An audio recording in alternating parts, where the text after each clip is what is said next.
I'll pass to you a message from Vice Yamin, 1978. We lived at that time in the province of Lagman, where my father worked as a school teacher. I was around 7 years old.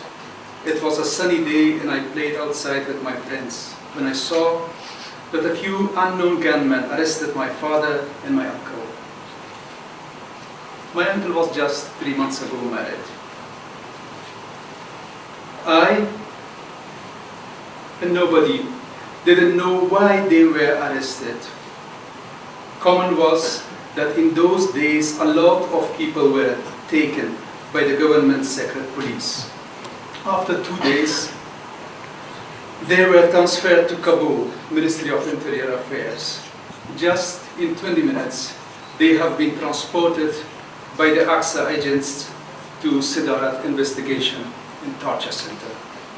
After 3 days, we succeeded to reach the headquarters of AXA to bring them some clothes. But the officers told us that that is not necessary anymore. We don't need to come again. We were desperate. Almost 35 years. The Social Association of Afghan Justice Seekers. Dear friends, first of all, let me thank the Federation of Afghan Refugee Organization and AIR. All Afghan compatriots and democratic and progressive individuals and organizations who gathered here to raise their voice against injustice.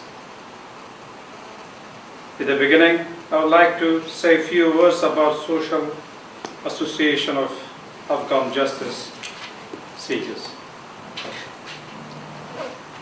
Social Association of Afghan Justice Seekers was established in 2007 by a group of victims' families.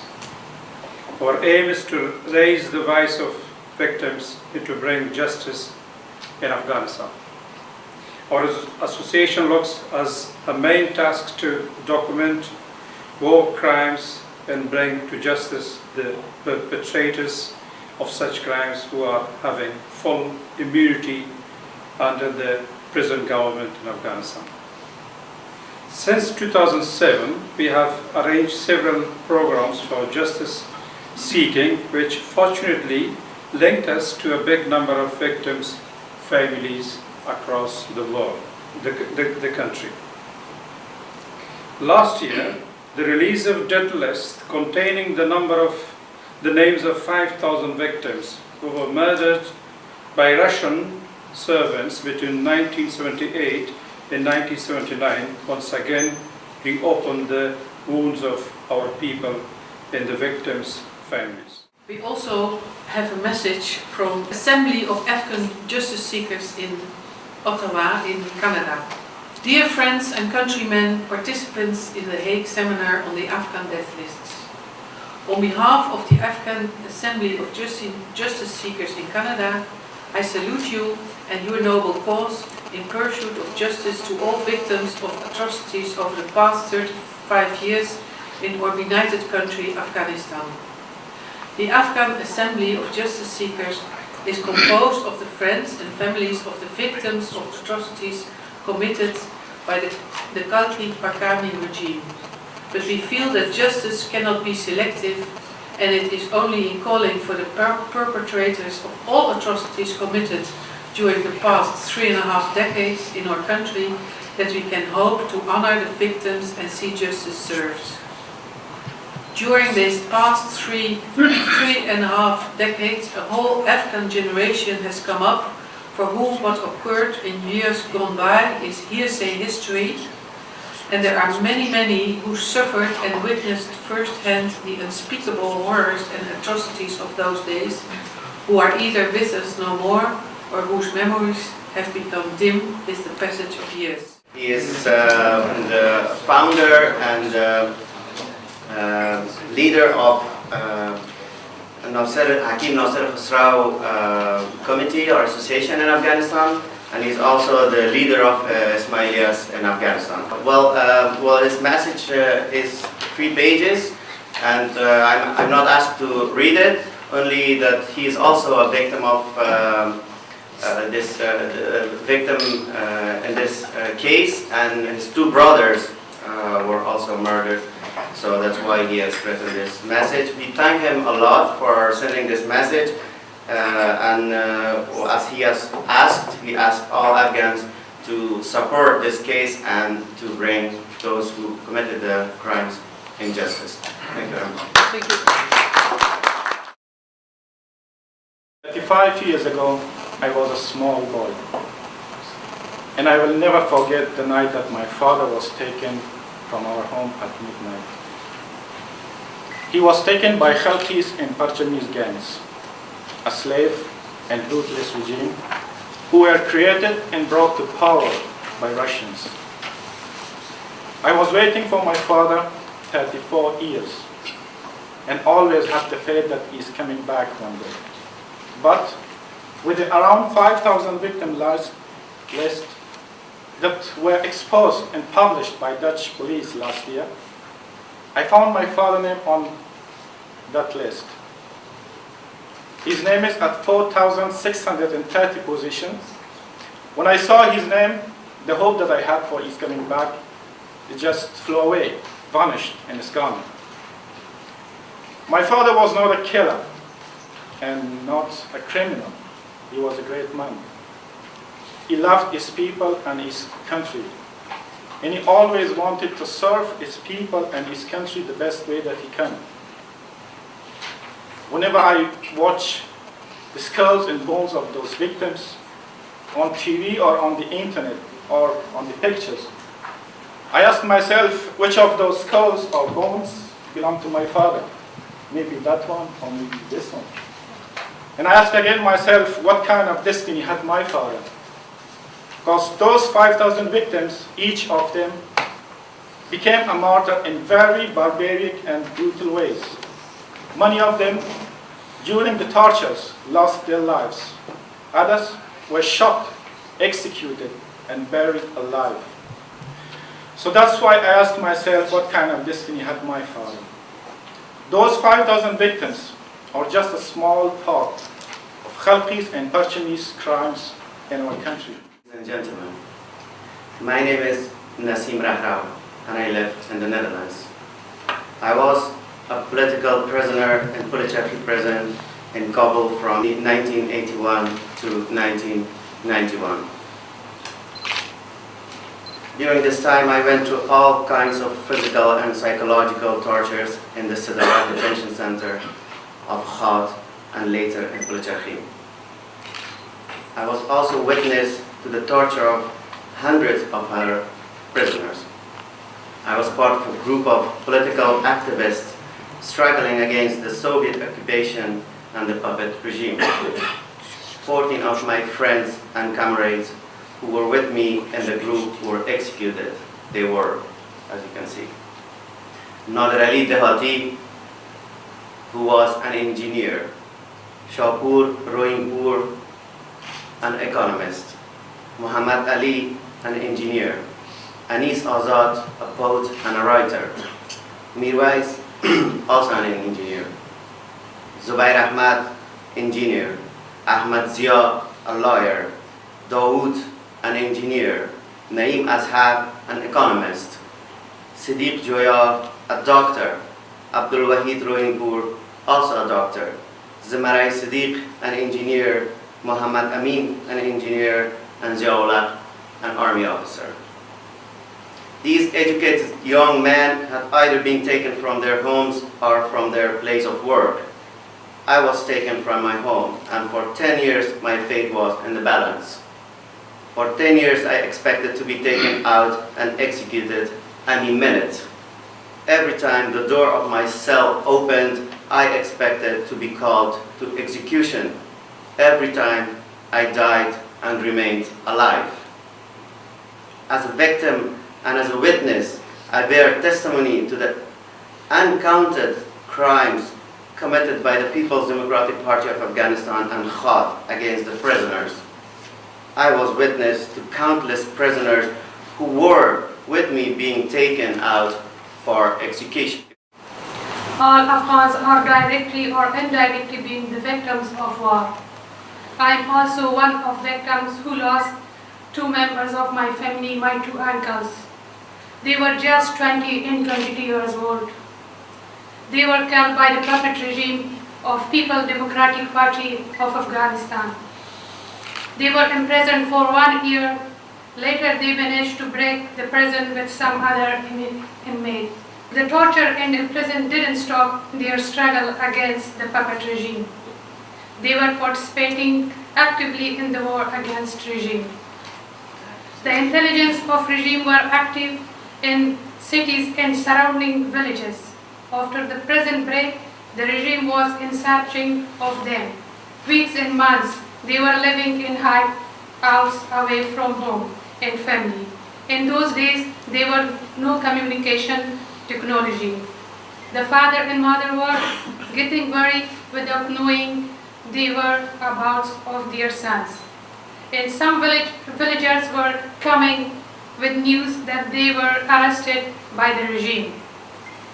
As you all know, that the parents are getting more worried about the well-being of their children than God. Moms were not in good health.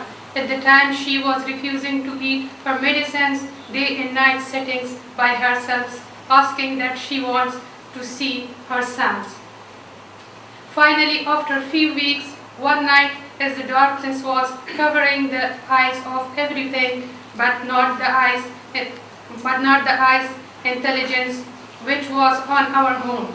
Both brothers entered home through the back doors as mother saw her sons got up from bed and started kissing them. And the tears were coming down on her face. It was like it for everyone in home. Party Crimes, Volume 1, Party Crimes, Volume 2. I have written 800 pages about party crimes in Afghanistan. I want to say you just a short story. I was 12 years in Sadara prison and Policharki prison. 12 years. It is not short time. I'm a victim. When I was in Sadara, I had a KGB investigator. The first night, he asked me, "Are you anti-Semitism?" I told him yes. Yes, S-Y-E-S. Very short. After that answer, 4 months I was under torture, continuously torture. Dag en nacht. He was 1 year in Aqsa and 3 months in Qom. After Aqsa came Qom. This nice book. Here has written more than 200 people which is executed. Here is name and tortured. Very proud that I was given the opportunity to contribute to the translation of this book, to a selection of these 2 books. It's actually the documentation of a small part of a significant and enormous crime and human rights violation in the recent history of Afghanistan. This book is a collection of a few short stories, poems, and observation of the author, Mr. Farhood. It seems very thin if you look at it, but at the same time, it presents a big value. It shows us the importance of the documentation of the committed crimes by the members of the Democratic People's Party of Afghanistan and initiated by the leaders and the secret police of that party and the ruling regime. The party members and leaders tries even in this country to falsify the history and discharge themselves of the committed crimes. It is the duty of the victims and survivors, we, to be the voice of those their voices have been deprived by war criminals and mass murders. In order to get the murders for the justice, we have to collect more evidence here in Afghanistan and everywhere in the world. I think Nelson Mandela says, I can forgive, but I can't forget. I don't know I can forgive or not, but I can't forget.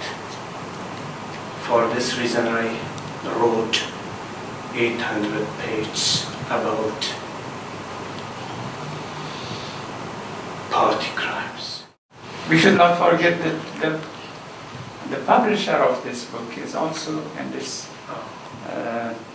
bias. She is Ms. Manija Nadiri. She is actually the director of Shaahmameh Publication Center in Tasrif. She has published this book. We thank him, and I ask you to applaud for her.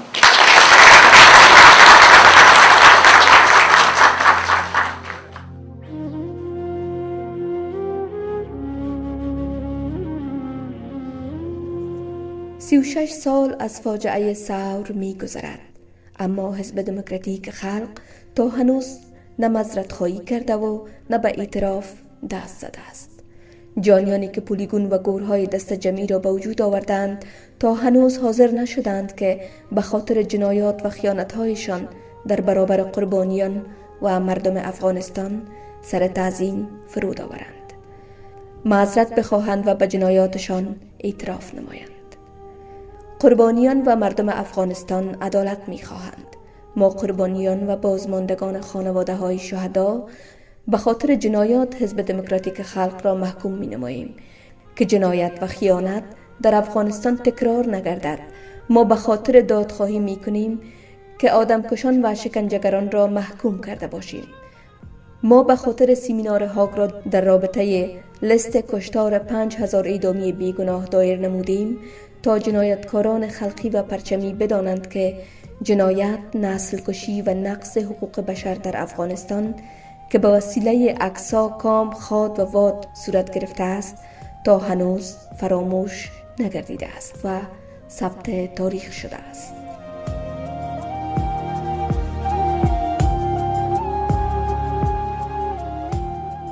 اردیبهشت ماه که می آید، هر قطره خون که در رگ گل هاست، یک رودبار دلهره و درد می شود. کین ماه گوییا تا واپسین صحیفه تاریخ، دیباچه کتاب شقاوت، آتش فشان برزخ تقویم و چتری فراز مسند نامرد می شود. اردیبهشت ماه که می آید، هر قطره خون که در رگ گل هاست، یک رودبار دلهره و درد می شود.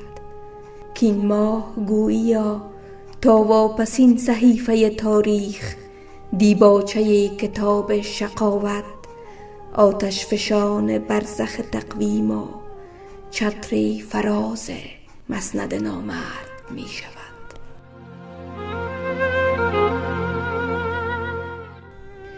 این آواز صدا و پیام تمام خانواده های قربانیان جنگ های 30 سال اخیر است.